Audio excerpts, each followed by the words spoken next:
You won't want to miss Saltburn in theaters. It's a beautifully wicked tale of privilege and desire, and it stars a killer cast, including Barry Keoghan, Jacob Elordi, and Rosamund Pike. Written and directed by Emerald Fennell, it's the follow-up to her Oscar-winning film, Promising Young Woman. Critics and audiences are calling it dark, twisted, hilarious, and sexy. Don't miss Saltburn in select theaters on November 17th, everywhere Thanksgiving. Rated R, saltburnfilm.com. And here's your prescription. I know just the pharmacy to get this filled. Who are you? A pharmacy benefit manager. A middleman your insurer uses to decide which medicines you can get, what you pay, and sometimes even which pharmacy you should go to. Why can't I go to a pharmacy in my neighborhood? Because I make more money when you go to a pharmacy I own. No one should stand between you and your medicine. Visit phrma.org/middleman to learn more. Paid for by Pharma. Prince Harry spent his life living in the shadow of his mother's tragic death. But when he falls in love, he realizes it's up to him to stop history from repeating itself. In our new series, Prince Harry, Windsor of Change, we'll tell you how a prince without direction became a duke who found a family. Listen to Even the Rich on the Wondery app or wherever you get your podcasts.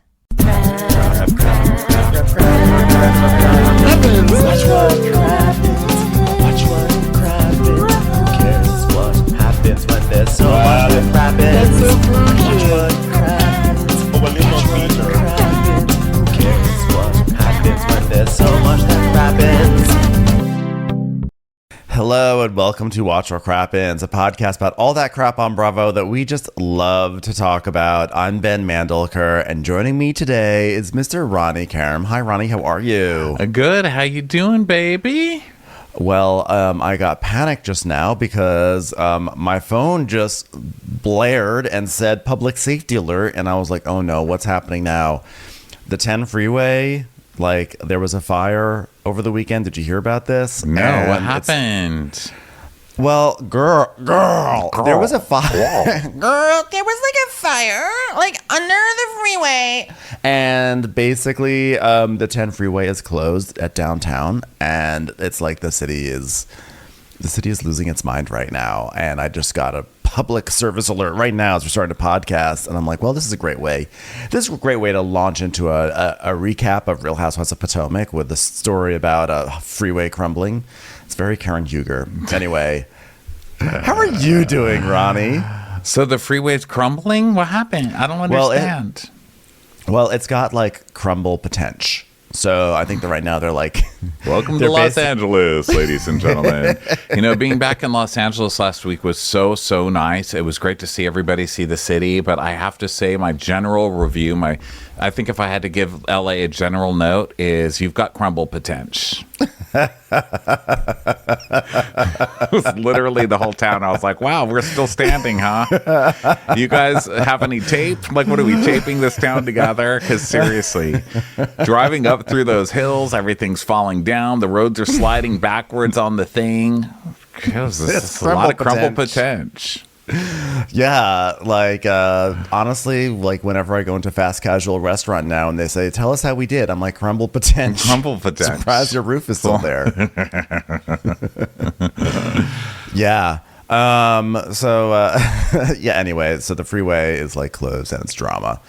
Maybe more drama than some of these shows on Bravo these days, but that's okay because, you know, I don't know why I'm being negative. The shows are actually full of drama right now. The shows are all really good. What's going on with me? It's a Monday. So anyway, we have a big day today because we're recapping Real Housewives of Potomac.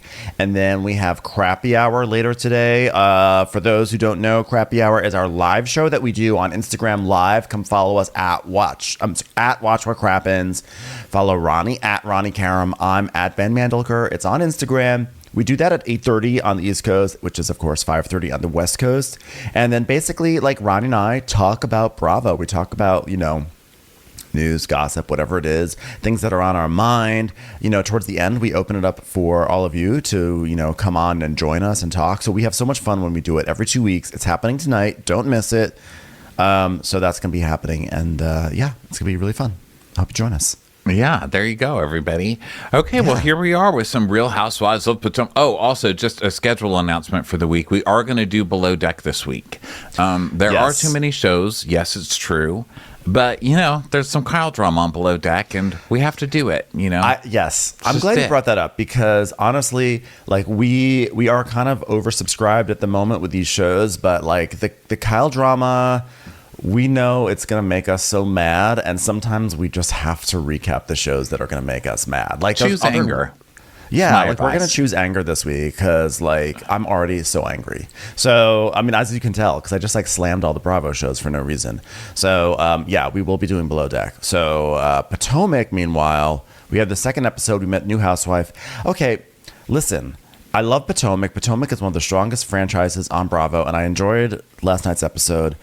I'm concerned with the sheer volume of on-screen animations and gags and cutesy things. I think this is a bad sign. I'm going to need Bravo to pull back. It's about to turn into Big Brother, like the TV show. Okay, like Big Brother is like the home on TV for slide whistles and sound effects and like little horns and clown sounds. And we don't need that on Bravo. And Potomac is like teetering into that. Not even teetering. It actually has like one full foot into that space. So just a note to Bravo, if you happen to be listening, can we just like not do this to one of your best franchises? Thank you very much. Yeah, you've never really been a big fan of that kind of stuff. I don't mind it too much. I mean, I appreciate somebody just kind of trying to string me along, if I'm like nodding off or not into it that much yet. Mm-hmm. And they're like, this is good. And here's why, because we've used the final cut titles and it's good. I'm like, oh my God, it's good. There was a slide whistle. This is really good. I'm the kind of person, like if there's a laugh track on a sitcom, I think it's hilarious. Like all those old sitcoms. I was like, oh my God, it's telling me to laugh because people are laughing and it's working. I don't understand modern like sitcoms with no laugh track. I just don't think anything's funny. Like I literally need to be told, this is funny, Ronnie, Yeah, I mean, I do too, because I'm definitely a bandwagon person. So if I hear other people laughing, I'll be like, ha! But I just think, and I think that like there is a space for on-screen antics, and that's like fun. I just think like use them, don't overdo it, okay? Like they really hit gold last year when they came up with the police sketch of Juan's mistress from Karen's brain. Like probably one of the best visual gags Bravo has ever done. But now it's just like every 2 seconds, and I always worry when a show does this too much that it's a bad sign. Orange County also sort of went into that space a little bit this past season, but I feel like they had a good season. So it doesn't mean it's gonna be a bad season, but I just don't need bells and whistles necessarily. Well, there were moments that, there are always moments when a Housewives season begins that I'm worried because I'm always thinking this is it. You know what I mean? Mm-hmm. I've been waiting for it to end for years, and I'm just terrified that it's going to end. It's kind of like when it's Sunday and you have to go to school the next day and the weekend's over. And I don't enjoy half the weekend because half of it I'm fretting about getting my ass kicked at school. And I guess that really has nothing to do, like I'm not being bullied by the housewives or anything, but I just really wanted to share that. No. But, it's just that I'm always afraid for the end. So I'm always afraid for the end, but they just keep going and they keep going strong. Every time I'm a little afraid, like there's a sound effect or I know you're going to be upset about a title on a screen. And then I'm like, no, there's like ancient Nigerian tribal drama. So, I mean, come on. Is there a bigger hug that the Bravo producers could have given us than this? I mean, just when you think they can't come up with anything else, ancient tribal drama. Yeah. I mean, come on. It's a nice twist. I have to say, it is a nice twist. I mean, I enjoyed the episode. Don't get me wrong. I don't know if I understood why it was supersized, but I did enjoy it. But also, this episode was special because we got our taglines for the new season. And do you want to dive into those? You want to do some taglines? Sure. We open with Giselle, who's just leaning into the only redeeming quality about herself, her children, which I was very surprised that she did a whole tagline about her children. There's no word on the streets. Like, you are the word who's the word on the streets? Like, I need to know who the word on the streets is. this season. If it's not Giselle, who is it? Or at least your hot, pretend boyfriend that you've got. Okay, so hers is, I'm no angel, but give me some grace and you'll learn to adore me. It's weird. It feels like she's on a game show where they give her 3 words and they tell her to make a sentence in under 5 seconds. They're like, okay, your words are angel, grace, and adore. Go. Oh, I'm no angel, and I need some grace, and I need to, oh, damn, didn't get the last daughter in there, So then we have Ashley, who says, You don't have to dig for gold when you shine bright. Yes, you do. What does one have to do with the other? Of course you do. You have to dig for gold until you got the damn gold. I'm shining like the top of the Empire State Building because I moisturized too much, but I still would dig for gold. I feel like nothing is ever going to top Dr. Heavenly last week on Married to Medicine saying Quad is a gold digger, but what's the new girl's name again? Letitia, not Letitia. Yeah. What's her name? Sweet Tea. Letitia? Oh, Sweet Tea. Sweet Tea is a copper digger. Yeah. That's what I'm always going to think of now when people talk about digging for gold. Mm-hmm. So then we go to Robyn next. But also, I mean, if Ashley's going to lean into the gold digger thing after all these seasons, it needs to be something like, I went for the ring and I ended up with Gollum, or something. Like, are you really going to try and convince us all this time later that you're not a gold digger? I mean, for fuck's sake, lady, like, lean into it. You married Michael. No one marries Michael for the love. No, that is official. No one does, nor the conversation. Okay. Right. How dare you? All right, go ahead. Oh, this is me. Robyn. I just took a DNA test, and it turns out I 100% don't care. That's just lazy taglining, because you could do that to any tagline. You can't just like end the tagline and just say I don't care anymore. You can't give up in the middle of your tagline. But that is also the most Robyn thing ever. I don't care. I know. I think if you had to describe Robyn's personality in 3 words, it would be I don't care. Robyn, your husband's cheating. I don't care. Robyn, your husband or your long-term whatever was just caught on air in the pantry saying he just wants out of you, and without the kids, he would have been out of there a long time. I don't care. Robyn, you have to finish this sentence. I don't care. Oh, actually, that worked out because we did write that in for you. We anticipated that would be something you would say by the end of your tagline this year. Oh, that DNA test. I'm also related to I don't care. Then we have Candace, I think for the first time in the history of Housewives, actually singing in her tagline where she goes, when they go low, I just hit high notes. Did she have to pay 6 figures to get her singing into the show? Because I love that last week when she's like, I paid $100,000 or whatever to go on tour. I don't need you singing in the thing, ma'am. Love your music, doing a great job with your songs. Also, at BravoCon, they played Drive Back probably every other song, so I heard it a lot, and I was like, good, this is a good song, but please be quiet. Also, Candy, I think, did it first, but she didn't get like a whole musical number like this one. Oh, did she? Candace is like, I just hit 100. Remember Candy? She was like something and then something. Don't you remember? You're probably right. I mean, it's been like many years and many taglines, but also I have to say, one note at the end.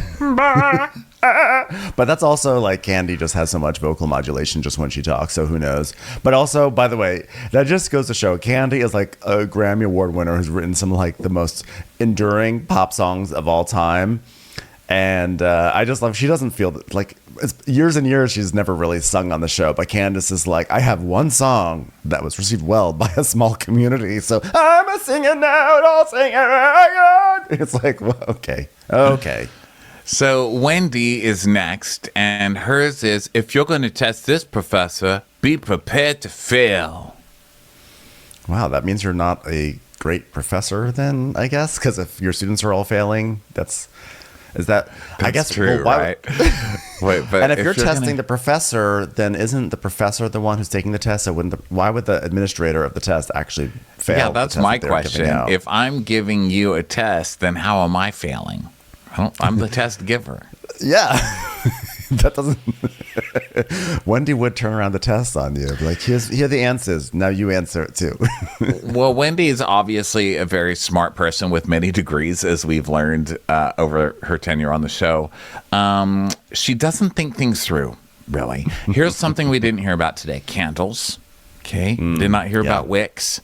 And then she seems to, we didn't hear about the restaurant with Peter. And then we hear that her TV show ideas we get to later, which for some reason she's renting an apartment for a TV show.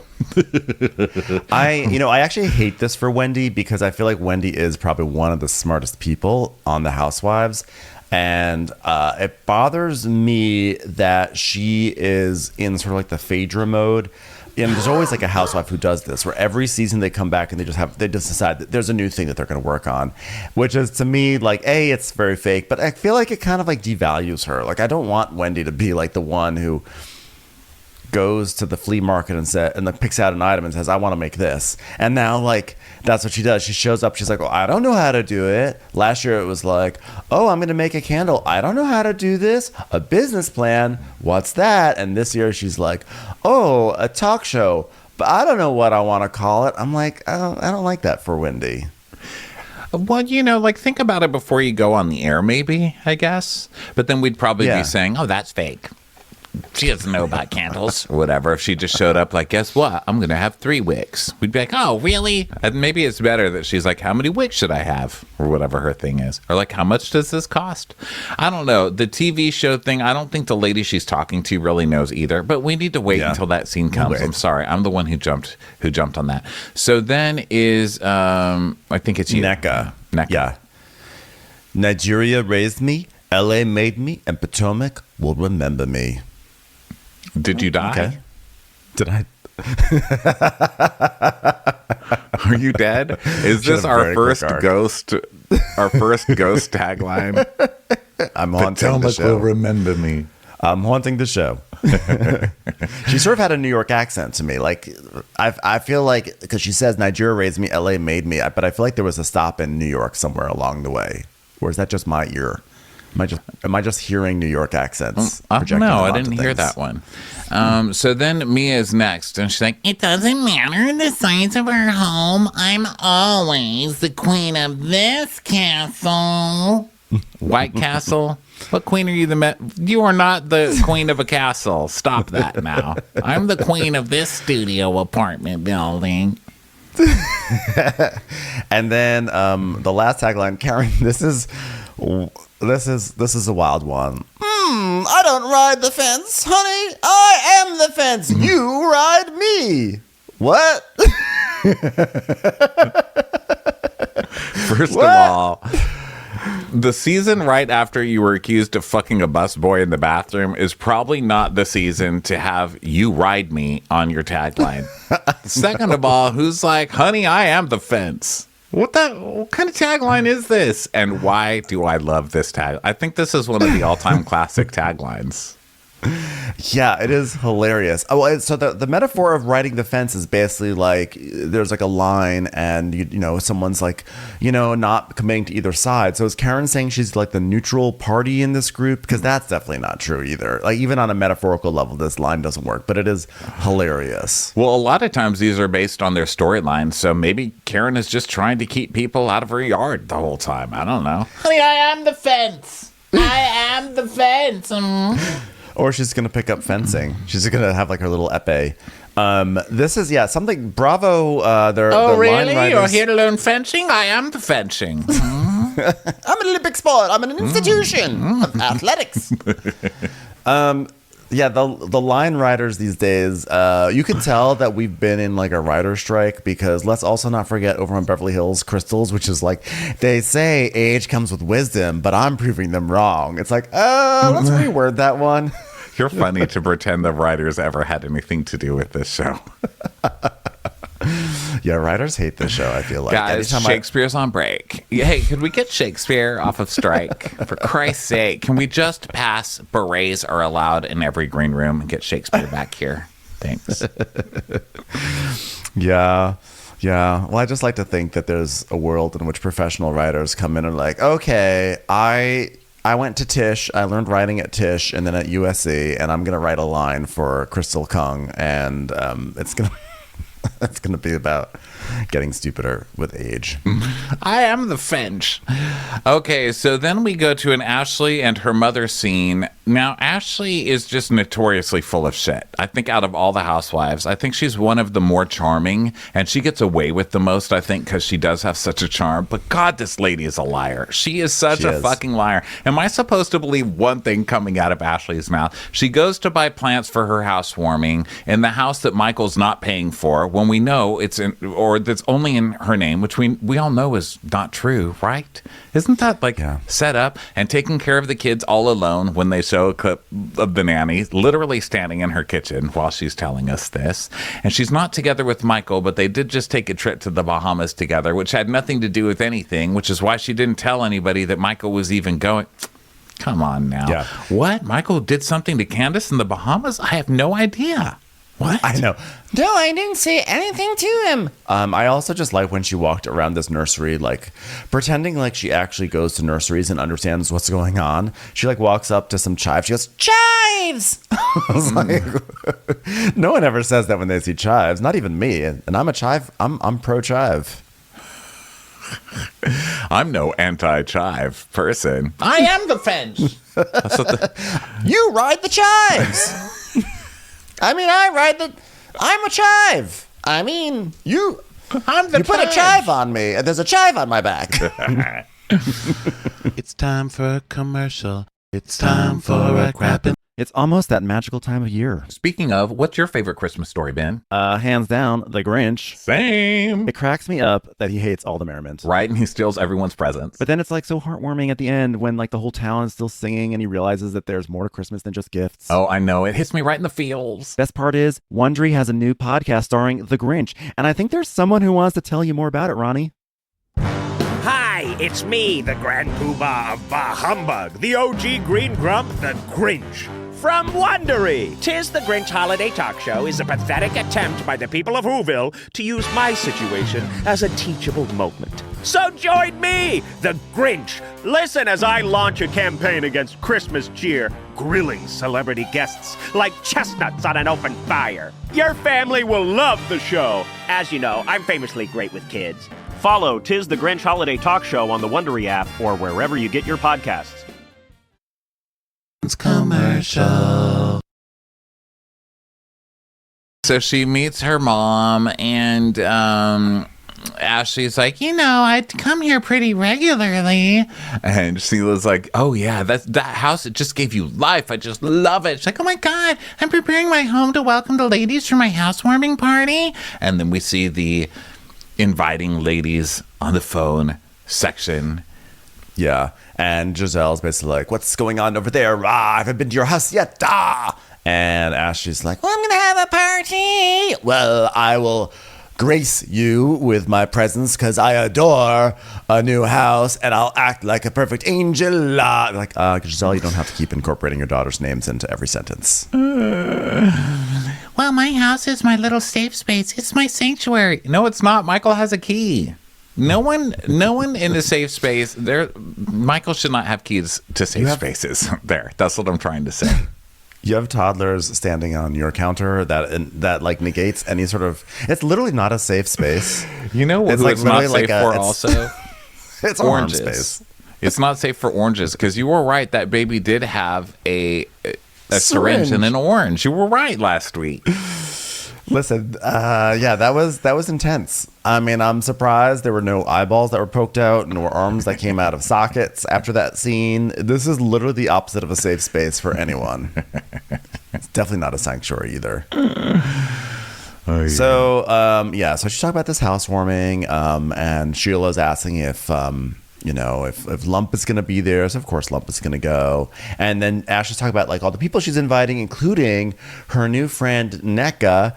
And she had, like, met her through someone named Ghazi or someone. And then just a story. It's one of those, like, bullshit stories you say at the start of the season when there's a new person. Like, oh, yeah, I met this girl, and her name is Neka, and I was at Best Buy and we both reached for the same USB cable. And I was like, you're cool. And she's like, you're cool. So I invited her over and she gets to sit with all the varsity level people. Yeah. And so we see last week Ashley having lunch with Nneka.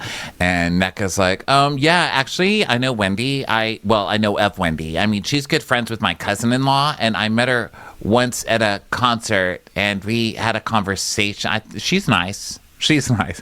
They're not even pretending anymore. They're not even pretending to actually have a pre-existing relationship, you know. I know. Just this lady was cast, so she moved here, and she's going to be great. Yes. So, then Sheila's talking. She's like asking if Michael is going to be invited to the housewarming party, and Ashley's like, "Well, he would be invited, but like, you know, we did go to the Bahamas, and like, we had a great time, and like, we're still like navigating co-parenting, and like, you know, it was going really well, and I didn't think anyone else." She just goes on and on about the Bahamas and Michael, and she's like doing her typical Ashley thing, where she puts like this really warm, happy spin on what was probably a very unpleasant experience. I'm Googling Michael Darby Bahamas Candace concert. Let me see what happened. Do you remember this story?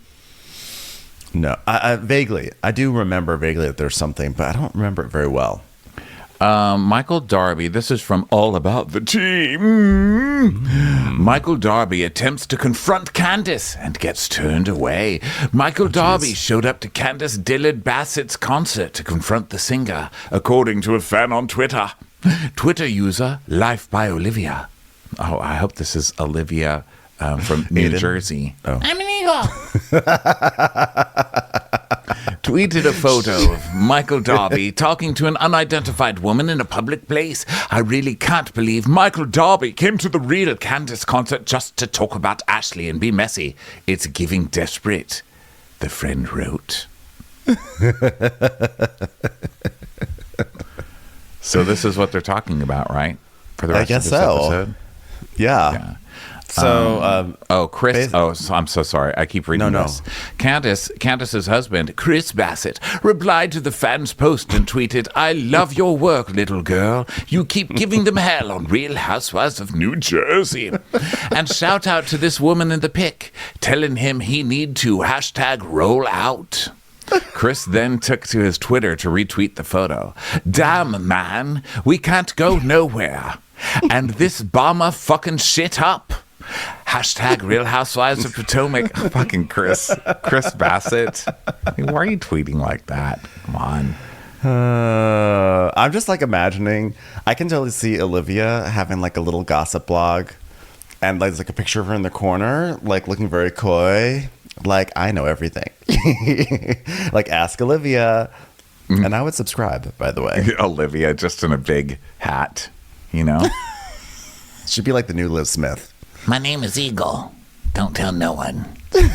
Cindy Adams. Yeah. She could join like a storied legacy of gossip reporters. Yeah. So Ashley talks about being in the Bahamas with Michael and how they're just friends and they're just parents and, you know, they're parenting together and friending together. He just happens to show up at resorts to bully people that she doesn't like. Just had a friendship. You know how it rolls. And Sheila's like, "Well, I was shocked when we FaceTimed." And he was like, "Oh, hi, Sheila." I was like, "Oh, Michael." And then she's like, "I was a little worried there." This is Sheila's nightmare.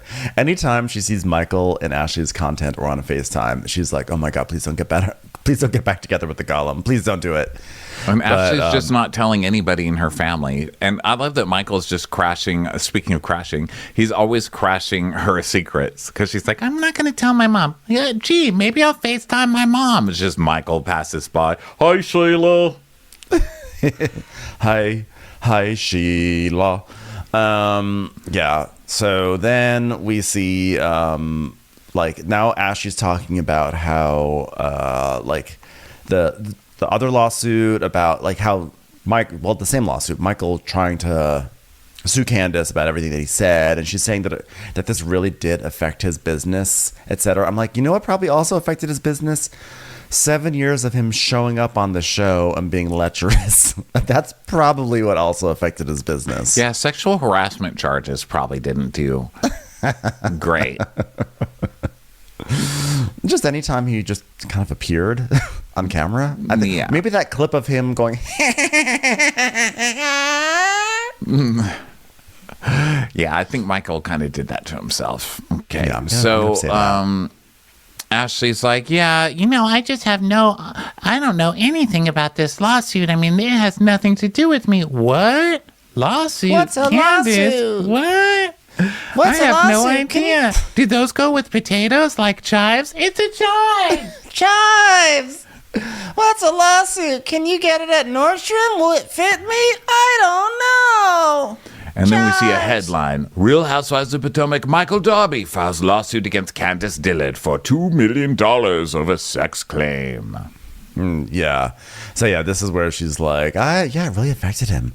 So Sheila's like, so I guess it's safe to say Candy Cane can't come to your party. So basically Candace is not invited to the housewarming, which works out because as we find out later, Candace, we find out like right now.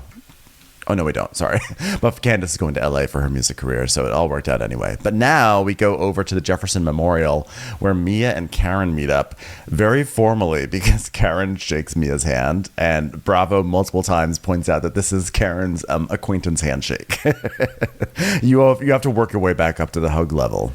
Yes, and Mia just comes to this park or this public park or wherever they are, and Mia's just posing. She's like, I'm looking over in the water now. I'm the queen of this lake.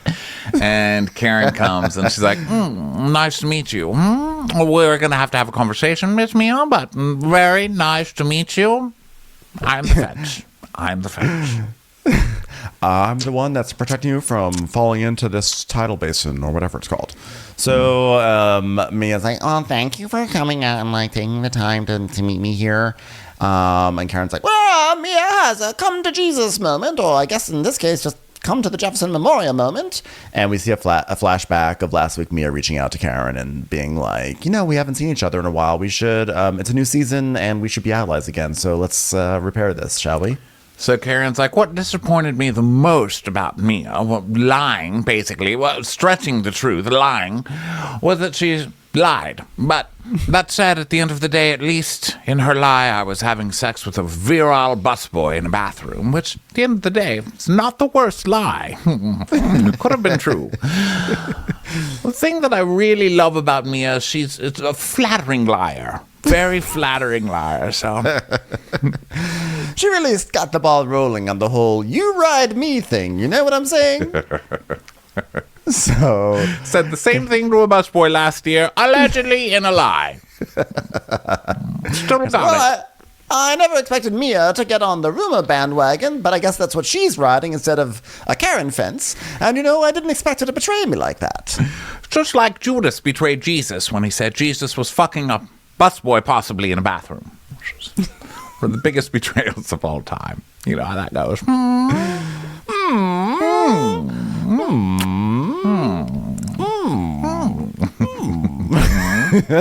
Chives!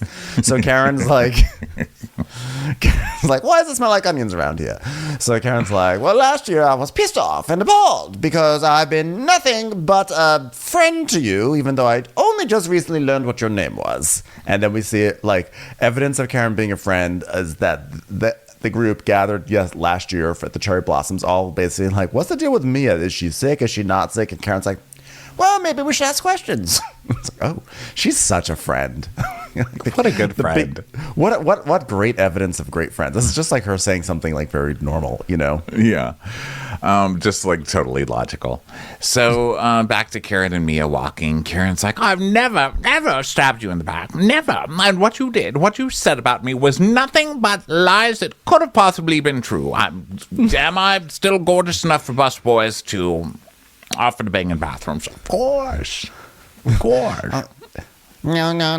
Let's clear this up. Okay. All right. Like, first of all, what did I even say about you? Because I want to clear this up. She's like, well, you lied when you brought back a rumor about me being with a friend of a so-and-so on a who knows what and a what's it called and a you know where. But that wasn't a lie. Someone told me that, Karen. So, well, it wasn't a fact. It wasn't a fact. Mia's like, and it was a fact because Mia's logic is that not whether or not the rumor is true, but it was true that someone told her that. So therefore, by her just merely saying what she was told, that's like unassailable, because like she just merely repeated a story, and the story actually happened. Like the telling of the story initially happened. So that was what was fair. So that's Mia logic. Yes, and Karen's trying to explain to her what girl code is. And she's like, when you're married women, as we are, you don't break the girl code the way you broke the girl code. My husband has been so disrespected. I mean, now listen, Ray's always up for a little eye candy. Right, girl code. I get that. Karen's like, so the anger that you hear in my voice, this is the anger sound, and this is the sound of me being ridden because someone thinks I'm a picket fence. Do you understand the difference between the two sounds? Basically, I've got one of your ankles on my left shoulder, the other ankle on my right shoulder, because I am the fence. And I just need you to understand that as another married woman. They've actually hired me on the show Wipeout. You actually have to walk across my back without falling into a pool of water. Good luck. They tried doing a reboot of Fences, and I said, I'm sorry, but I am the Fences. It's already been. I tried to sue August Wilson, but turns out he's passed. It's unfortunate. You wrote a book about me.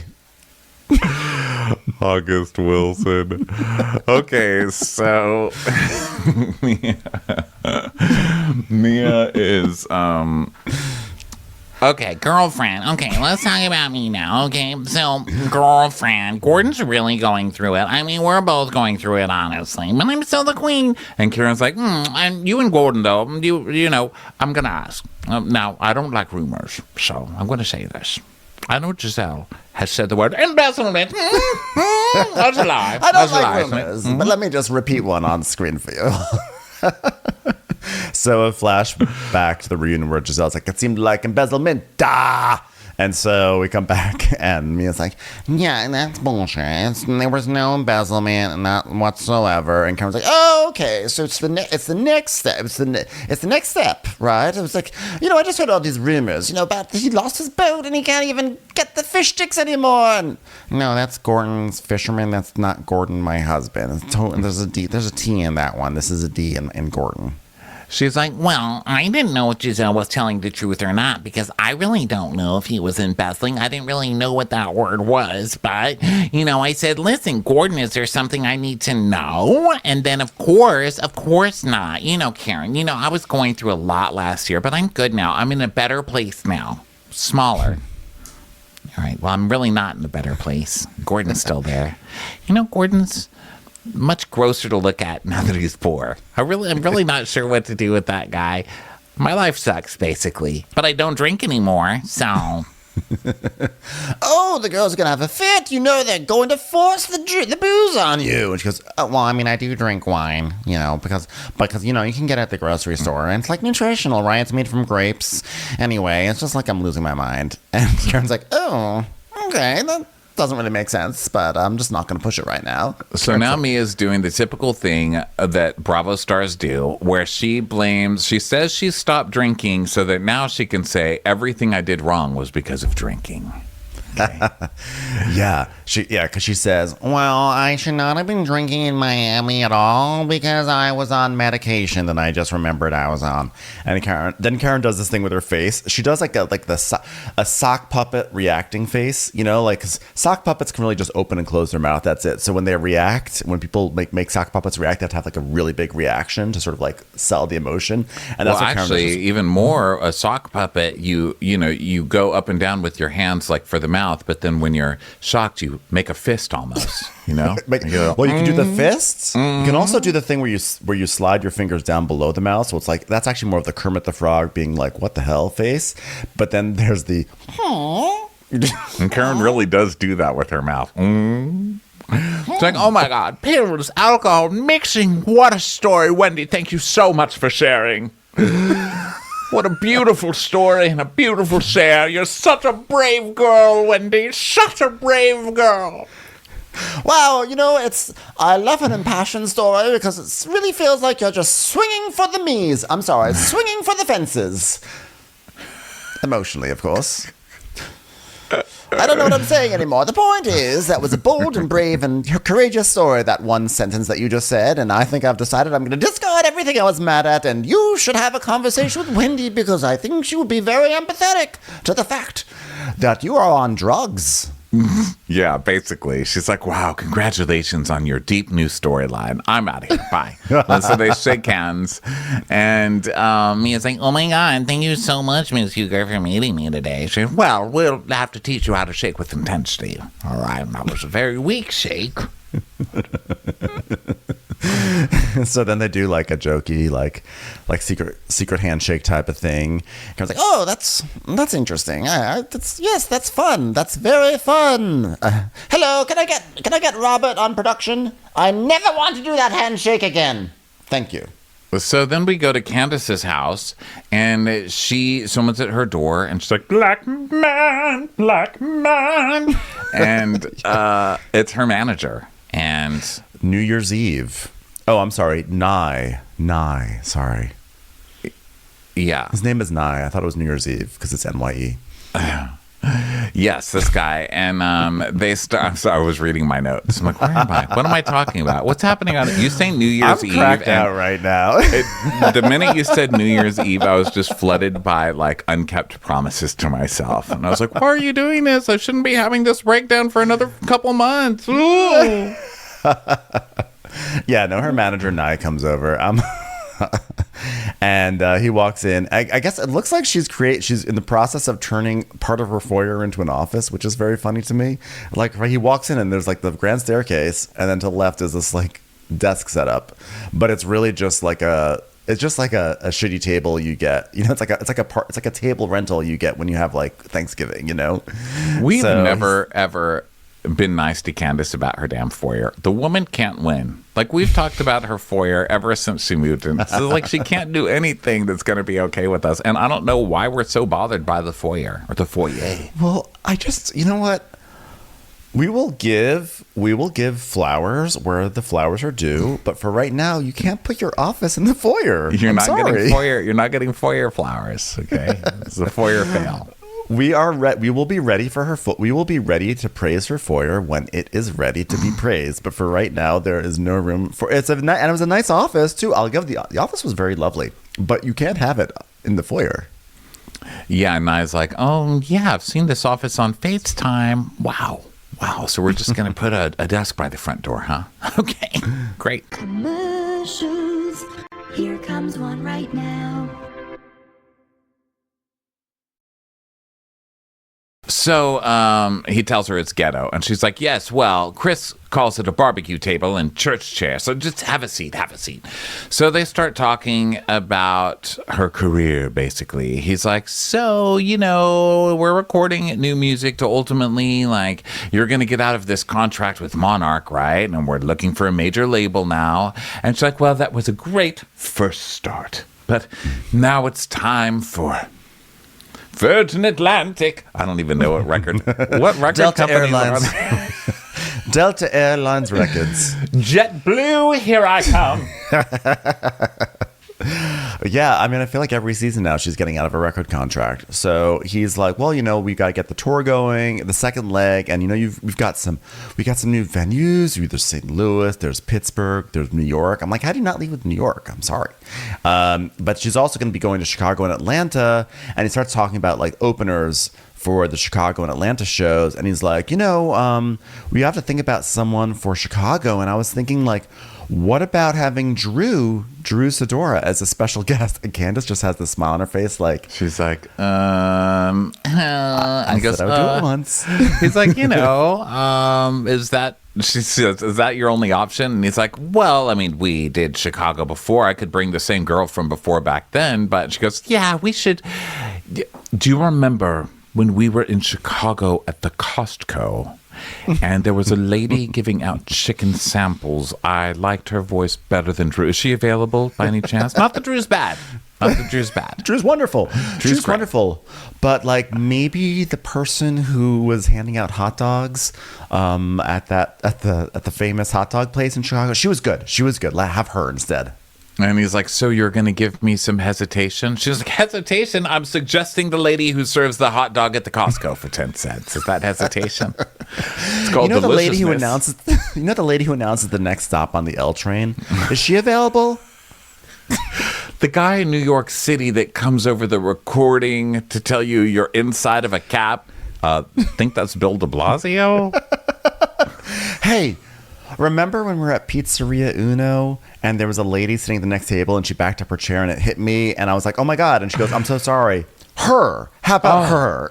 There was someone amazing one time when Chris didn't pay his cricket bill and I was calling him and it just went do the number you have reached. That is a talent. Can we get that person?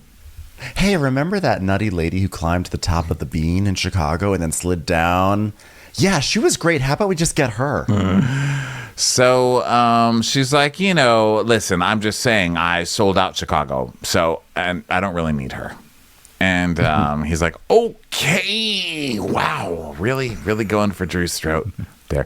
Listen, this is punching down, okay? I don't think it's nice to be nice to Drew. Drew is in need. I think this is Candace Drew's was not time of punching need. down. Candace was actually, for Candace, she was being exceptionally diplomatic. Candace wanted to go off. There's something that happened. She wanted to go off on Drew, and she just smiled, gritted her teeth, and just gave out little, a mist of shade, like a little misty droplets, a little drizzle of shade. But she kept it together. So I think that she wanted to punch down, but she sort of like flicked down. She flicked her fingers down, and that's it. She flicked down. Okay. Well, Drew's going, Drew, be nice to Drew. Okay? I know, just she's say going through a yes. scandal Drew that's broken sounds the great. internet. And then off camera be like, no, fuck Drew. What are you fucking kidding? Bringing that up on camera. Are you serious? No. Because Candace can't say, yeah, Drew would be great, because then Drew would be like, I don't know. She said she was going to have me, and then I never heard anything back. So she knew she couldn't even, fake commit to Drew on camera. But I think it's probably annoying when your manager, the only idea he has is another housewife. That's it. You can't think of anything. Candace went to the Grammys. I mean, I don't remember what she did there exactly, but she was doing something. She's made some progress. Don't just be like, who has a single? The girl that Kim Zolciak dated for a minute.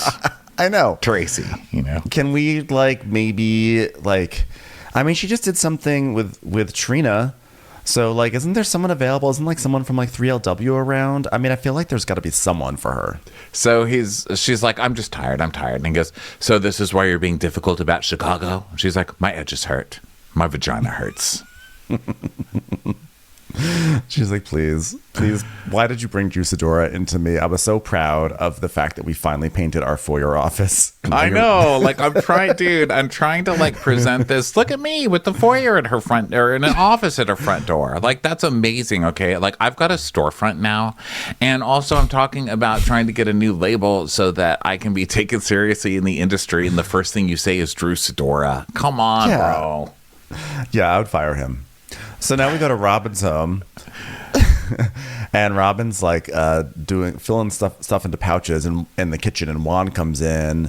She's putting supplement. She's putting her vitamins. I mean, guys, in case you were worried, anybody who was like, "Why is Robyn back?" We get to watch Robyn divide her fish pills up. So, that being said, by the way, maybe vitamin C is available to open up for Candace. I think that would be a great collab. Maybe a remix of the Graduation song. I don't know. So Robyn's like, well, I'm packing all my new supplements, so I make sure I take them, so I have a bunch. And I'm trying to fix all the things that my nutritionist has come up with, that I'm deficient with. I'm like, I know you're trying to push some sort of vitamin deficiency storyline. I just already can sense it. But no, the storyline's going to have to be about Juan. You can't try to divert us into vitamins. One thing the doctor said I'm deficient in is vitamin F. Fucks to give. I don't care. So he's like, I'm going to run some errands. And she's like, well, I know you don't want to know about women's business. Wow, Robyn, are you coming back with even less energy than before? Robyn, you were crawling before, Robyn. Okay? You can't come back like this, Robyn, dividing up fish pills and talking at half speed. Women's Business. Hello, this is Robyn Dixon with Women's Business News Update.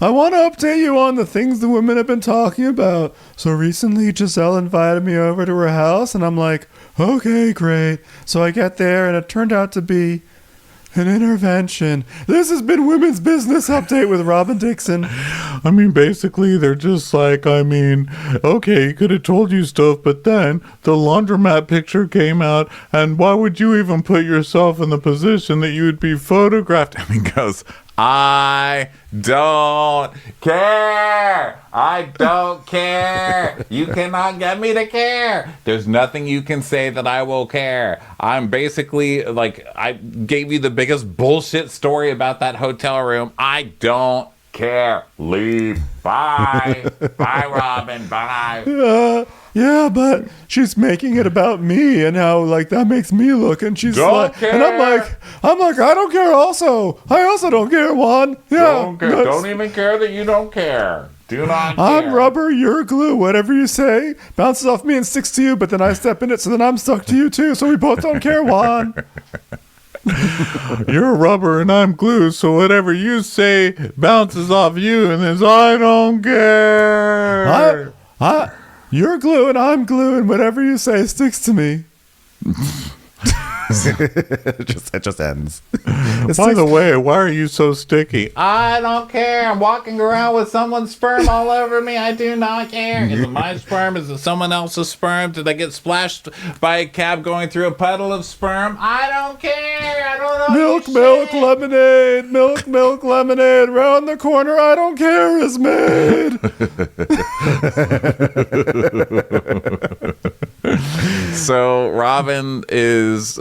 So now they shift over to his work, okay? Because for anybody who forgot, he's fired because someone reported serious sexual assault. What would you call it? Sexual bullying, blackmail, all this shit to Juan, and wanted nothing to cover up for the other coach on the team. So Robyn's like, yeah, but like you're keeping your eyes open for other work. No, he keeps his eyes closed. That's the whole reason he got fired in the first place, okay? Is there a job that'll hire you for just keeping your eyes closed? Might I suggest the government?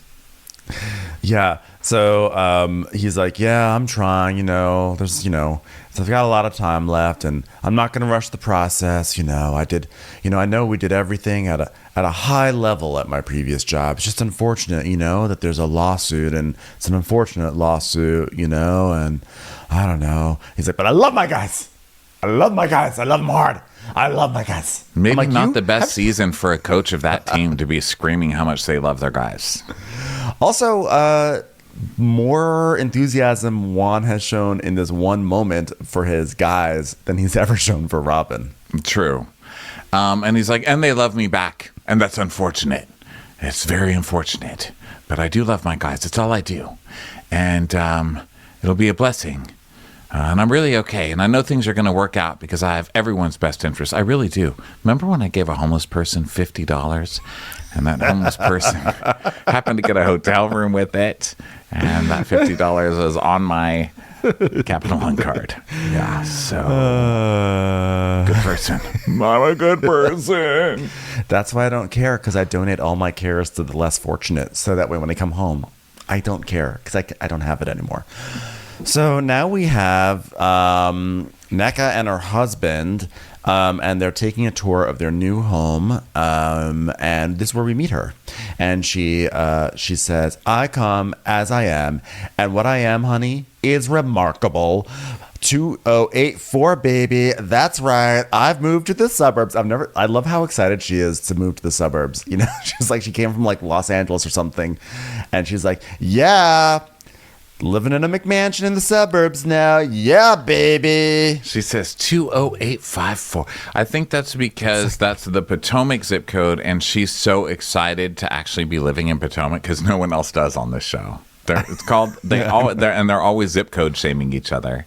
And I think she's like, I might be new and I'm the only one with this zip code. Legitimately. Thank you.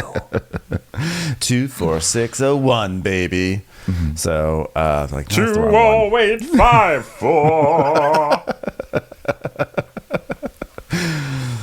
She's like, I lived in Los Angeles, but I stole a loaf of bread to feed my family, and I was expelled.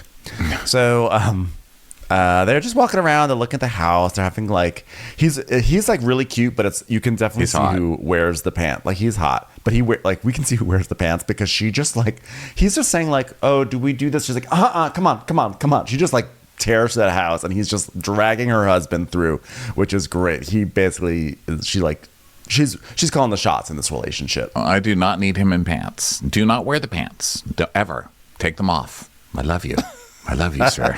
So cute. So she's telling us about herself. She's like, I never knew generational wealth was a problem until I got delayed from my closing. The mortgage company found out that I had other properties and failed to list them. 2 lakefront properties in Wisconsin, property in Florida, 2 properties in Maryland. We have a property in Georgia. We have several properties in Nigeria. It's like, okay, let's back up to this. The mortgage company found out I had other properties I had failed to list. That's called fraud.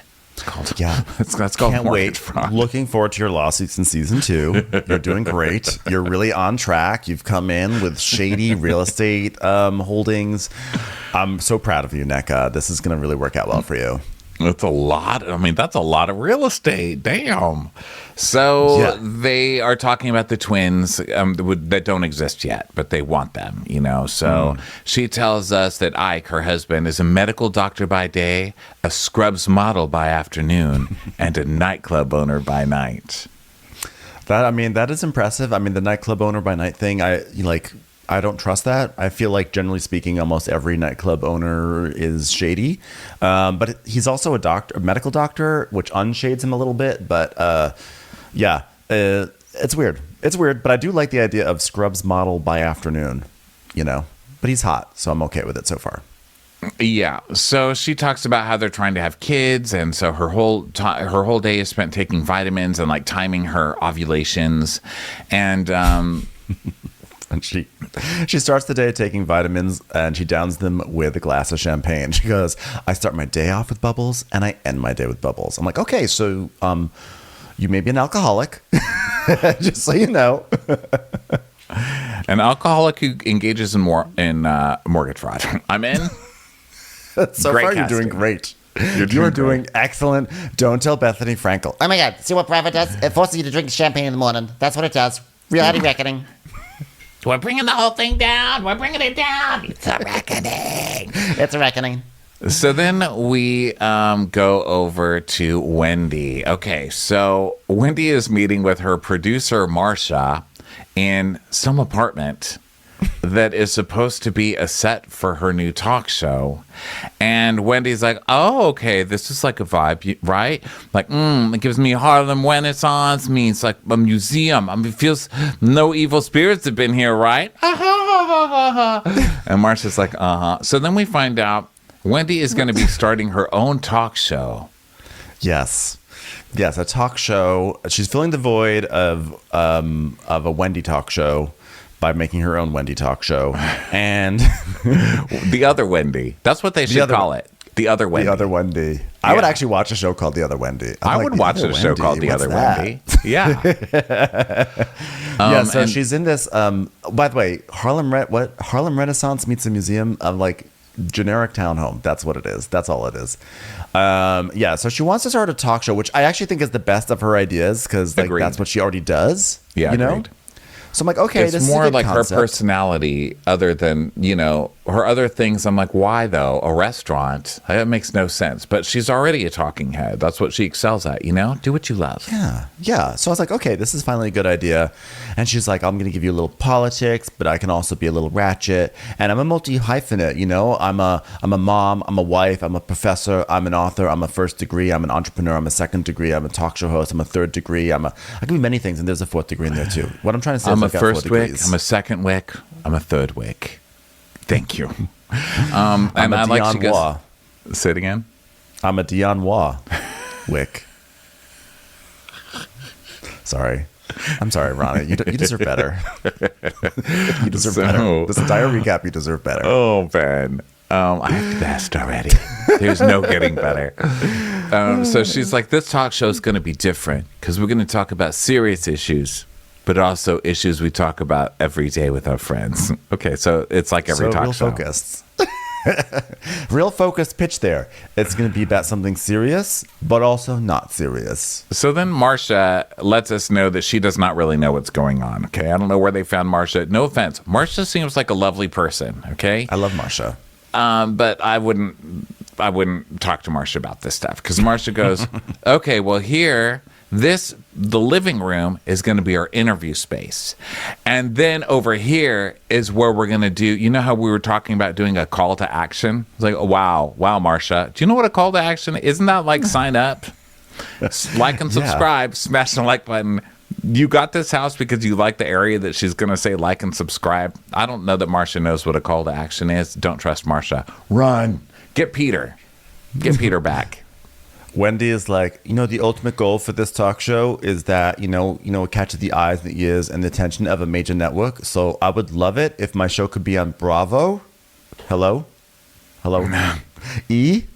Anyone in the Comcasts? I'm already here. Anyone want to do this? No? MSNBC? Anyone? I'm like, Netflix, it's bad when you're HBO. She's just naming random channels. Chilla? Could I be on Chilla? Tubi?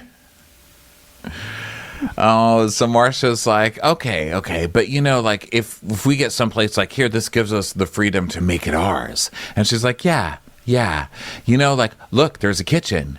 So if we want to do a Nigerian cooking scene, we could do it in the kitchen. Like, yes. Yeah. If you shoot in an apartment, you can do it wherever. Why are you looking at an apartment to shoot a television show? No. I love, also, by the way, like, will you have to deal with zoning? Are you allowed to do that? But I just love, I love the big idea. It's like, so see how there's a kitchen here? Because there's a kitchen, you know what we could do? We could cook in the kitchen. Really killing it with the concepts. So anyway, they're like talking about it, and then Marcia's like, okay, so by the way, we have to like go over so much stuff. Like we haven't even talked about getting a PA. And Wendy's like, oh my god, yeah. She's like, I think I have a good PA for us. And Marcia goes, okay, I have a good one too. And Wendy goes, yeah. What's a PA again? Yeah, this is not looking good. Because she's like, yeah, I've known Marcia since I was 19 years old, and she's done work in the producer realm. So I reached out to her. She's had shows that go to Sundance, I think. Maybe. Shows don't go to Sundance. That's what I was thinking. I was like, wow, they've really expanded Sundance. Could you Google her, maybe, before the scene? Just like simple internet search or Bing, whatever you'd like. I'm not gonna tell you what brand to use. DuckDuckGo. She was a field producer on Hard Copy, and Hard Copy went to Sundance. I'm like, none of that makes sense.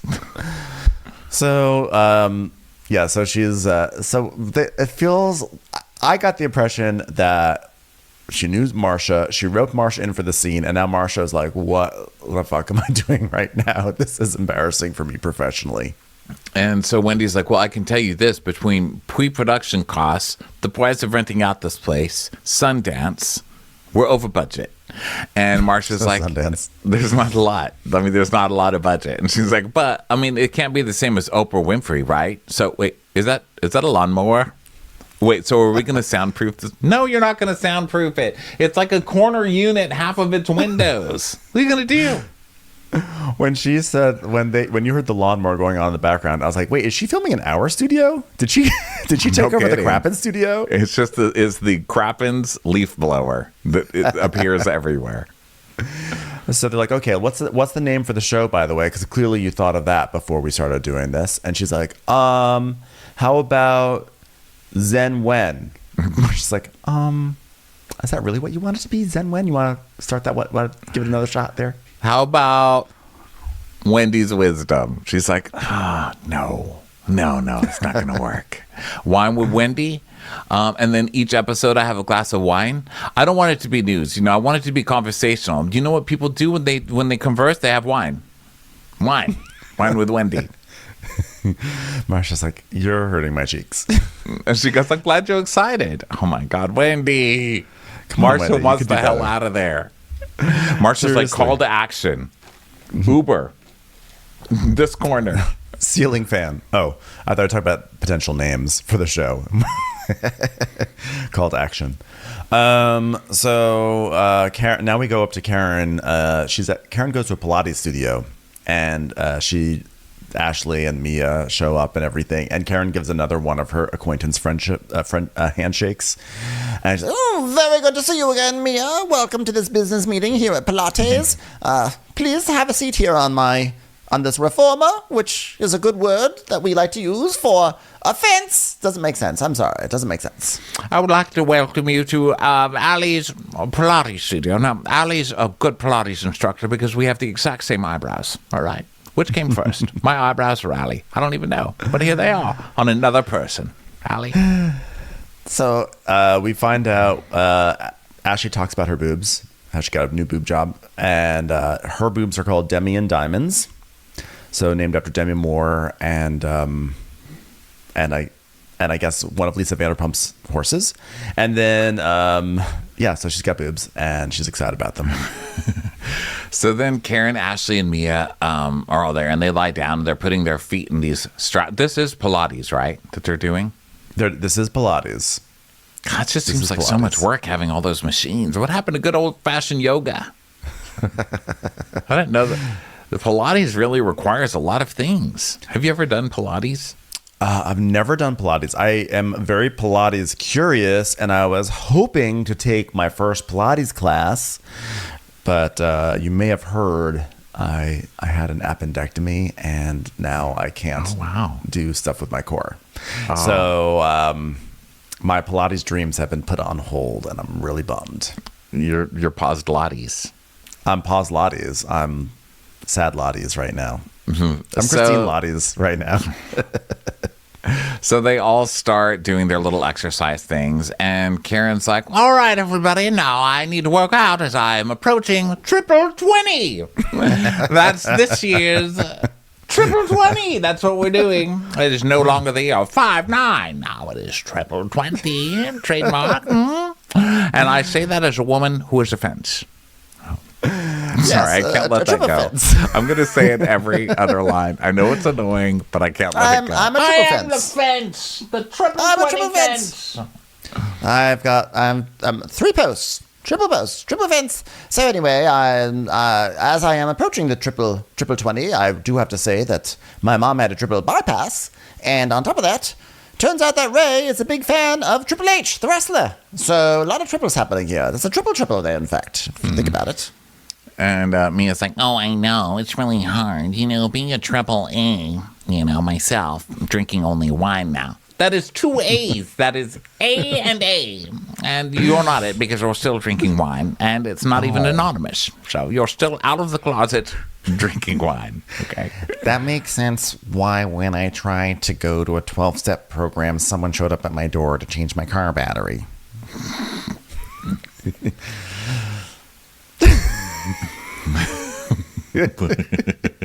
Sorry, I was sipping. Ronnie was sipping while I made a terrible pun. So Karen's like, well, anyway, I have terrible news to tell you all about. Since I'm approaching the triple 20, I went for a triple test. And all the tests had triple letters in them. MRI, EKG, calcium, BMW. Okay, that one doesn't have. That one has more than 3 letters. I thought it was funny. She's listing all these serious things. MRI, EKG, calcium, JFK, RFK, PTA. I did them all. Calcium. And calcium. And a stress test. So, turns out... Hold on. I'm choking up. I'm choking up. Hold on. I've got an invisible bee on the tip of my nose. I'm going to get it off without touching my nose with my hands. So, it chokes me up just to say this, but it turns out I have 5% calcium in my cardiac arteries, and That's a number. It's fine. It's a number that can't hurt. 5% will not hurt me because I'm a triple. Triple 20 fence. Wait a minute. So that's why we're here? Because you have a blockage? She's like, it is not a blockage. It is a deposit. A 5% deposit in my arteries of calcium. Thank God I went for the calcium test. That just goes to show you, don't only let your test be 3 letters long. You gotta make deposits to have deposits. Well, I have a deposit of calcium, and that's why I'm here on this Pilates reformer. So that way, this fence does not blow over in a storm. So Giselle's like, wow. I don't even know what to equate this to. Does this mean you need to clean out your ears? So I wasn't really sure about. That didn't make any sense. Ben's favorite part is working out to graphics appear like it's an 80s aerobics video. And they really dedicate themselves to this for a while. And then they start yapping. You know, that's what we're here for. So Giselle's like, so Mia went to the bathroom, but are you all okay? Are you good suddenly? It's like, well, we shook hands. I shook hands with the person who probably doesn't deserve it, and Mia shook hands with a woman who just learned that she's got 95% chance to survive calcium. It's a big moment for her. Mia shook hands with someone who has as much calcium as, I was going to say milk, super milk, but that doesn't make sense. Never mind, I take it all back. I'm basically a kind bar. That's what I've discovered. So. I was gonna say 2% milk, but I was like, oh, that's fat. That's not calcium. Let me just stop myself right this. there. Don't overthink this. Let's not do this. Let's not go there. Don't spend too much time on that. So she's like, you know, me and Mia were so close before, so why not? And she's like, so we had a long talk about it, and I'm not phony, so I said, let's start off, we'll earn our hug. And Mia's like, are we talking about the handshake in the park? Because that handshake was ridiculous, by the way. Well, I mean, she really does not like the handshake. I'll give her that. But, let's keep it real. When we walked through the park, we made progress. We made a lot of progress. And we're talking about real stuff that affected our relationship last year. Sort of I don't know, calcium in my courtyard arteries this year, how it affects me. So let's not bring calcium rumors anymore. Let's just bring facts. So then Giselle tells them that she and the girls met with Robyn to confront her about Juan in the kindest place ever. And this leads me to my question, are you going to apologize to Robyn, Karen? And Karen's like, for what, though? She's like, just recently, you said there was a woman in Georgetown with blonde hair. Do we not remember this? And then we see that sketch, which we're going to see in every episode till we die. And I'm okay with that. And Robyn's like, Karen says, it was a rumor. I mean, you're right, it was a rumor. And if I go by that, I can give Robyn grace. Okay, Giselle, I see you getting excited because I use the word grace, but I don't mean your daughter. I can give her grace. Although it would be kind of funny if I gave her your daughter. But because I did not have a picture. I did not have the photo evidence, so I'll give her grace for speaking a rumor that's actually fact. But it's, you can say it's a rumor. That's fine. But I'm not an angel, and I'm sure she would adore an apology, but so would I. So would I, really. Yes, you hit the trifecta. Well, I'm really into triples these days, so I really had to, once I started saying grace, I had to go through the whole thing. That reminds me of Triple A. What a journey. Okay, we've already talked about that, Mia, but I do believe there is some truth to Robyn's husband philandering. And Giselle's like, it was a rumor. She goes, listen, I don't know about international. I know about domestic, but...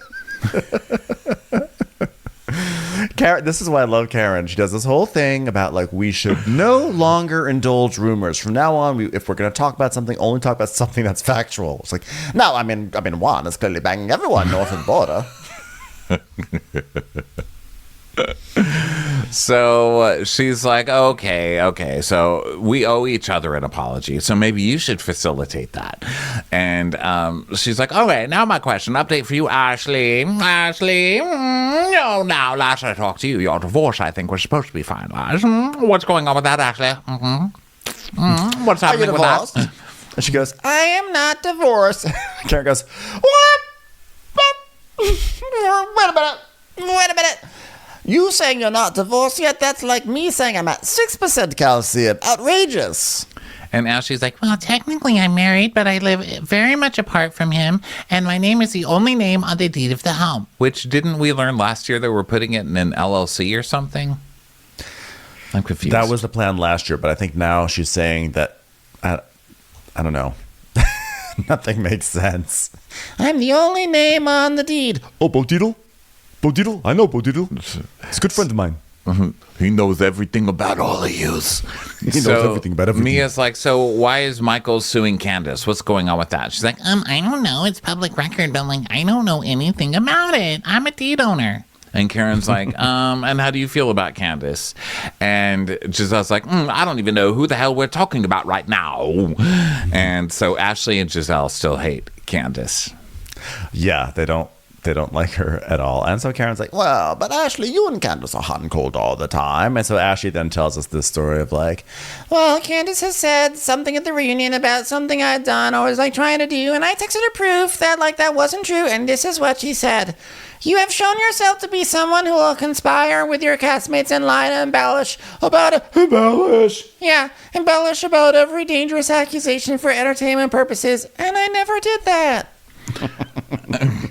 Yeah, I didn't do it just for entertainment purposes. Ashley would never do that for entertainment purposes. Ashley, come on. Who are you talking about? So, which, of course, is so Candace, but also this is such a Candace text. You have shown yourself to be someone who will conspire with your castmates to lie and embellish. Very dangerous accusations for entertainment purposes. It's just so Candace written. Exactly. So then, basically, Ashley says that Candace is not invited to the party. So now this is where we get the flashback to a few days ago when Karen and Candace were having dinner, and Karen's like, so you're not going to be with us this weekend, Candace? And Candace is like, what is happening? And Karen says there's like a housewarming, like, oh, you didn't get an invite? And Candace is like, no, I don't think I did. It's okay because I'm going to Los Angeles. Yes. So let's see. So now they start talking about dating 17 years younger Giselle. Giselle's up. Giselle's fake storyline is next. Welcome with your fake storyline. Let's move to Ashley's fake storyline to Giselle's fake storyline. So Mia's like, oh my God, like we didn't age differences, but this guy's like our age, so I feel like he's a little boy because, I like him older. I wouldn't even know what to do with someone that age. Oh, I do know what to do. Wah! And now she's like, clearly. So Karen says, well, I always aspire to be these girls. Giselle had to pick a man with a 17 age difference, but she went back. She went backwards, which is what I plan to do to Calcium. You're going back also. Okay, let's go over to Ashley's Seaside in the City Housewarming. Yeah, so she's just talking about how she's really happy that Uncle Lump has shown up because Uncle Lump is there. We all love Uncle Lump. What I love about Uncle Lump is that he always has a look on his face like, my fucking niece. She's always up to something. My fucking niece. And she's lied to Uncle Lump because he's asking her, so wait, you went on vacation? She goes, yeah, the Bahamas. He's like, okay. She goes, yeah, because I subscribe to we'll do family things together, even though you're going through a divorce. If we can get along for the kid. Oh, that's Giselle who's saying all this stuff. So never mind. I subscribe to we'll do family things. Listen, if you want to go on vacation with me, we're still parents of these children. Would you like to buy them an iced tea restaurant with steaks? Arizona's. Yes, I subscribe to giving my children a steak restaurant, which you can now order a steak to the temperature adore, and the waiter will have some grace. And you'll tip them like an angel. Still got it. So, where are we? What's happening here? Literally nothing. They're talking about a trip. And then we find out that Ashley lied and did not tell Lump that Michael was coming. So Lump's like, oh, wait, Michael was there? And she goes, well, when I FaceTimed you, I didn't think I told you he was there. And I'm surprised that Michael, I thought he bombed this one too, where she was FaceTiming and Michael just came by. Oh, hi, Lump. Was Michael just hiding in a towel to jump out at anybody? But I was remembering. But Michael hates Uncle Lump because Uncle Lump always knew who Michael was. Uncle Lump always had Michael's number, So then Lump is basically asking, like, so are you gonna, like, what's going on? Are you getting a divorce? What's happening? I only came to this stupid party so I could get the gossip to bring back to the rest of the family. And Ashley's saying how she really admires Uncle Lump because he's been, with the same woman for 30 years. So it makes it hard for him to understand my perspective. I was like, I don't think anyone has been able to understand your perspective of hanging around Michael Darby. Like, that is something that has still confounded humanity. Yeah. So then let's see, they're just like making small talk and stuff like that. And then Karen shows up and she's greeting everybody. And they're talking about how she is not going to drink because she's driving. And they're like, well, you can hire somebody now to come pick up your car and take you home. It's like, not my Mozzie. Not the Mozzie. Not the Mozzie, which I definitely bought and is not rented for the show. So then more people are showing up, and then Mia, once again gets the handshake, etc. And Charisse shows up, and then they're all like, Charisse is in basically the same outfit as Karen, but like in a different color. So that drives Karen mad because Karen hates Charisse, etc. And then there's like a house tour. They go walking around, and Ashley's showing everything and keeps talking about how it's like coastal chic and seaside chic and whatever, etc. Let's see. Wendy showing up was the best part of this because they're all standing kind of in a semicircle when Wendy comes in, and Wendy just ignores half of them. She gives like a quick hug to Charisse and then just cringes away from Mia. Yeah. That was great. And so actually Giselle steps to the side. Giselle's like, whoa. Giselle's like, okay, yeah. Wendy's like, oh, baby, the time for civility is long gone. I've greeted those who I want to greet, and the others? So they talk about her house a little bit, and blah, blah, blah. Robyn comes, and she's like, look, I'm not hiding from anything. I'm not running from conversations that these ladies want to have. If you've got something to say, I don't say it. Ding! Hold on, something's in the toaster. Oh my glad, I'm sure glad I toasted some. I don't care! So then Nneka shows up, and so Ashley introduces Nneka to everyone, and then Wendy and Nneka are like sort of joking about like, no, the way you really should be saying it is like Nneka, and that's like a little like it's like all nice and it's all friendly, and Wendy's just basically telling Ashley that she's then Wendy and Ashley like go to the living room because it's like clearly the producer said, hey, Ashley, take Wendy to the living room and be messy so we can do something. Well, pretty much. This is the housewife This is the Housewives start to the season where they pretend that they're going to start new, right? So yeah. Ashley can't even fake it, which is so fucking funny. Like, Wendy's like, okay, let's have a talk. And Ashley's like, well, when Chris was talking to Deborah, I guess Eddie came over and the consensus seemed to be that he was being flirtatious. We see that whole flashback. Oh, yeah, I forgot that. Yeah. So, I forgot that Deborah showed up. We didn't mention that Deborah showed up. Oh, right. Deborah showed up, right? Because she's still friends with Ashley. And so Wendy's like, well, I want to be like, Ashley, that's my girl, but I can't trust that you're not going to stab me in the back, right? And Ashley's like, I respect that. I respect that. So maybe as the reason you don't see me as trustworthy is because we just don't have that much time together. Yeah, also because you told America that her husband was trying to fuck other people on camera when we know that it's a damn lie, Ashley. Yeah. And also you guys live like 2 hours apart. Let's not forget that too. And Wendy's like, well, no, I invited you to Cameron's birthday party. And she's like, I know, and that's fair. I didn't show up. So, I get it. I get why I'm not getting invitations. But, I understand it's hard. And, there's just, many layers to you. And I still want to get to know you since, I worry that, it makes you feel really guarded about me and, maybe our group. And so it sounds like they're, having this, conversation where they just want to mend and spend more time with each other and get to know each other more and learn more about each other. So it's very nice. And Wendy's like, yeah, and I want you to tell me listen, we're gonna just talk directly to each other. If you hear things, talk directly. And Wendy says, I want you to tell me everything. So Ashley's like, okay, well, since you want to know everything. And then she goes into this messy ass Ashley mess. Yeah, so she's saying that she was talking to Nneka and she was explaining who Wendy is. And she's like, Yeah, like I was saying, you're esteemed, how professional you are. And I told her that you were a doctor. And she was like, a medical doctor?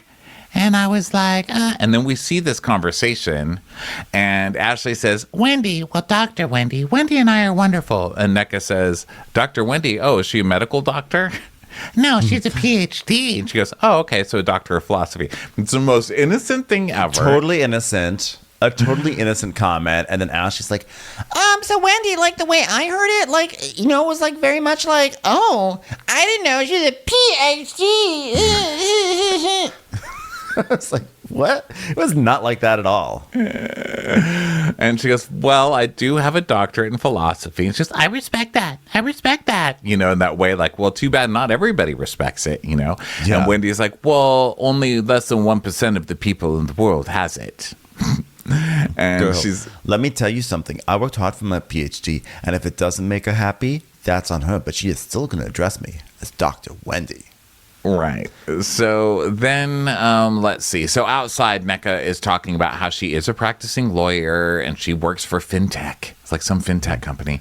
So then back to Ashley. Ashley's like, Yeah, and then there's like some article about you like being like a Cepho. And I was like, oh, it's this silly thing. So something had happened where there was some rumor about your family being shunned or something. Is that like common? So then it goes back to luncheon, and like clearly like Ashley's asked Nneka about this, and Nneka's like, oh yeah, well, it's kind of like a group of people who were like offered up this like native or local king thing, and like those people, like the families that gave up their children are considered Osefo. And she just basically is like, oh yeah, so like there's this thing called Osu, and like Osu she basically says, yeah, they're like pariahs and people don't like, it's like this is a thing that's been abolished a long time ago, but some people still like pay attention to it. It's just like she's like very just like factual, like, oh yeah, I'm like, I'll explain to you this situation that you are asking me about since you don't seem to know about it, And the situation is something like you sacrifice your children or something. I mean, it's like, it's hardcore, right? So then Ashley's like, yeah. So basically she was like, oh, terrible. And I was like, what? And then the producer tells Ashley, like, Ashley, the way you told Wendy makes it seem like Nneka was talking trash about her. And she goes, but that's how I remembered it. I shouldn't have drank. Mia's alcohol storyline really makes me have a loose tongue. Yeah, Ashley tells this story as if Nneka was the one who kind of like instigated this conversation. Like, I heard that Wendy is Osu. Da da da da da da. So then Wendy is like, no, that's like something from the ancient gods in Nigeria, and my family is not that. And it's people who are considered outcasts. So the fact that remember my occupancy, remember when I had occupancy, and remember how people came to my occupancy? Yeah, they wouldn't do that if I was Osu. So like, yeah, it's forbidden, but like that's not me. Yeah. And so now Wendy is not liking the new girl because Ashley is a pro. It's so shady. She throws the new girl right into the mess. Like it is so rude, but probably a good thing because it means that like Nneka will be at least hopefully like in the midst of some stupid storyline that Ashley instigated, but at least like Nneka will at least get her chance to be on camera, Yeah. So that was the end of Potomac. Pretty good. I think this will heat up pretty quickly this season. Yeah. It was still, even though I had my issues with the on-screen stuff, it still was like a very funny episode. So, I mean, this cast, you can't really go wrong. But anyway, thank you everyone for listening. Don't forget, Crappy Hour is tonight. So Bueller licks his wiener. Thanks for watching, everybody. Go to town, Bueller. Ben, go ahead and roll those credits. Bueller's like, this just in, I have a wiener, and I don't care. Well, I don't care. My wiener is made up of 100%. I don't care. Thanks, everyone, for being here. We'll catch you on Crappy Hour tonight, and then we also will have more recaps this week. Talk to you later. Bye. Watch What Crappens would like to thank its premium sponsors. Ain't no thing like Allison King. Ashley Savoni, she don't take no baloney. Strolling the park with Caitlin Clark. She's not just a Sheila, she's a Daniela. Itchels. Erin McNicholas, she don't miss no trickolas. She's never scary. It's the Green Fairy. Jamie, she has no last namey. Hava Nagila Weber. Know your worth with Jason Kurth. Sip some scotch with Jessica Trotch. She's always supplying. It's Kelly Ryan. Kristen the Piston Anderson. Let's give a kisserino to Lisa Lino. Megan Berg. You can't have a burger without the Berg. Ruru LaRue. The Bay Area Betches. Betches. And our super premium sponsors. Somebody get us 10 cc's of Betsy MD. We're taking the gold with Brenda Silva. Let's get real with Caitlin O'Neill. Don't get salty with Christine Pepper. Can't have a meal without the Emily Sides. Nobody holds a candle to Jamie Kendall. She's not harsh. She's Jill Hirsch. She's a little bit loony. Junie. My favorite Murdo, Karen McMurdo. We love him madly. It's Kyle Pod Shadley. Let's go on a bender with Lauren Fender. We want to hang with Liz Lang. The incredible edible Matthews sisters. Nancy Cease and Desisto. Give him hell, Miss Noel. She's the queen bee. It's Sarah Lemke. Shannon, out of a cannon, Anthony. Let's take off with Tamla Plain. She's quite the catch. It's Victoria Cotchett.